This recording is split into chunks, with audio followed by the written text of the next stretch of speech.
This is the Southwest Outdoors Report, powered by your Texas Chevy dealer. Hi everybody, we are in the midst of the hottest weather of the season. Temperatures running up as high as 107, 108 this week around our region.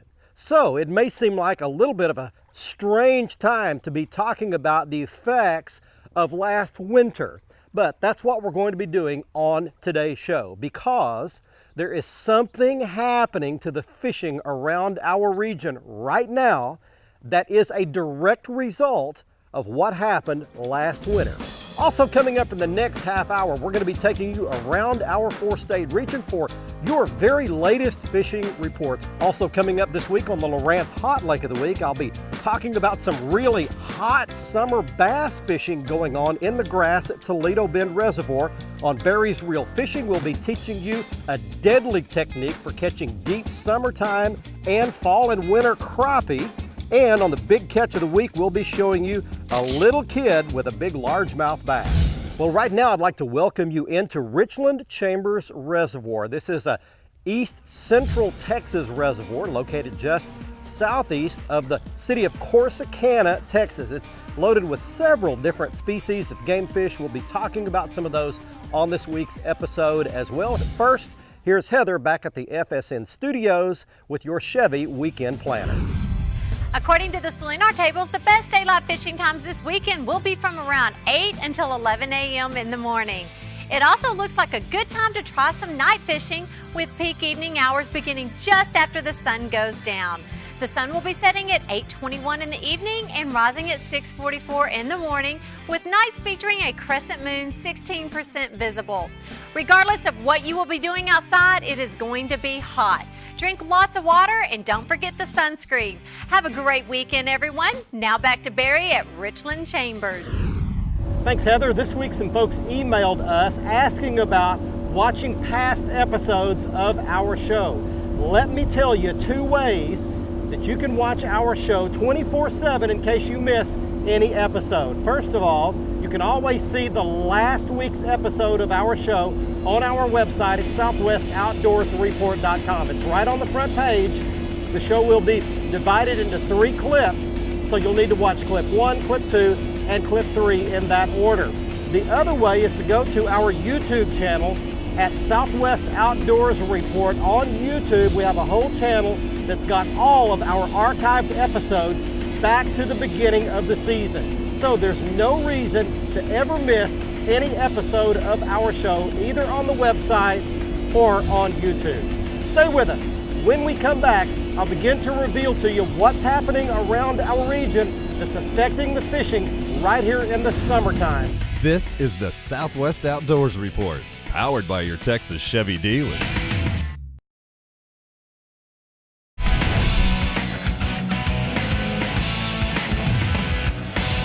Hey, I'm glad you're along for the ride today on your Southwest Outdoors Report, powered by Chevy, coming to you today from Richland Chanbers Reservoir outside Corsicana, Texas. In order for me to accurately describe for you what's going on around our region, I need to show you something first. Look right out here. About 50 yards out from my nitro bass boat, there is a good school of white bass. You can see them there. What they're doing is churning up schools of threadfin shad, and they're pinning those up against the surface and gorging themselves on those shad. What you're looking at right here is a real rarity for this year. That is only the second school of schooling feeding fish that I've seen all summer long. Normally by this time of the year, we've got this kind of surface activity going on, but by and large, this is the least amount of schooling I've ever seen in our southwest region. Why? We had a massive threadfin shad kill-off in our region this past winter. And so now what we have is lots of barren water, not many bait fish. The fish are still here, but they're not up top feeding like they always are. We'll begin to talk about how to catch these fish coming up next. But first, here's Gary Dollahan in Oklahoma. In my opinion, one of the most underrated lakes in northeast Oklahoma, possibly the entire state, is Lake Keystone. Located a few miles due west of Tulsa, The lake is on the Arkansas and Cimarron rivers and it's approximately 23,000 surface acres. That means there's a lot of shallow water because it really spans out across the river systems there. So if you're not familiar with the lake, make sure you have a good map before you get out and try to navigate it.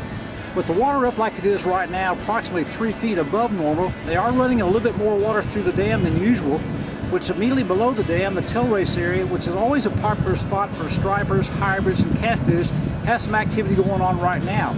In the lake right now, same thing I keep talking about in the hottest summer. Look for the schooling shad. If you find the shad, you're going to find fish nearby. You're going to see some white bass surfacing on top here. Always keep a jigging spoon on for that, and I keep talking about that for 2 reasons. One, you can throw it a long distance into the schools on top. When they go down, you can vertical jig it down into the schools and catch them. This is also a great soft plastic lake for largemouth bass. I really like 2 colors here, the plum and the green pumpkin variations. Favorite worm is the 8-inch hooktail, but I'm not afraid to throw 11 or 12-inch ribbontail as well. Great topwater lake too, early and late. Of course, this time of year, those are always great options to be checking out. Right now, the catfishing is excellent on this lake. Use your cut shad, use your stink bait, look for the shad, look for the ledges, you're gonna find them. One thing about it, you can't catch them, you don't go. See you on Lake Keystone.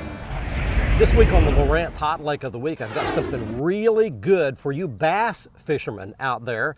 Toledo Bend Reservoir on the Texas-Louisiana border has been really hot this summer for grass bed bass on humps and ridges, especially at night. As a matter of fact, 2 guys recently weighed in a total of 10 bass that weighed over 60 pounds, catching them off grass beds on tops of humps and ridges. So let's go to Toledo Bend right now on the Lawrence HDS 10 and show you all the details. Now we locate the lake east of Lufkin and Nacogdoches. Sam Rayburn Reservoir is here to the west and Toledo Bend is on the east. We zoom to mid-lake for a good point of reference. I hesitate to give you one area because the lake is so big, but I'll give you one basic area near the Pendleton Bridge that I've caught bass in on these ridges. Here's the bridge, and just north on the Texas side is Patroon Bay.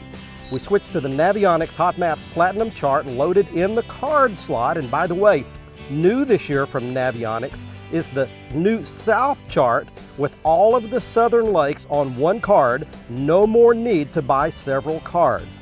Now we've zoomed to the mouth of Patroon Bay and we show you some of these humps and ridges. The tops of them are in 7 to 10 feet of water and they fall off quickly into 25 to 30 feet on all sides. Now you want to fish a Carolina rig during the day off those drop-off edges, and at night fish a big black spinnerbait and a big Texas rigged lizard about 8 to 9 inches. The Southwest Outdoors Report, powered by your Texas Chevy dealers, is brought to you by quality award-winning Tracker boats. Fish the finest. By Lawrence, makers of the HDS High Definition System. And by Jean LaRue Lures and Bobby Garland Baits. Quality soft plastic baits made in Oklahoma with American pride.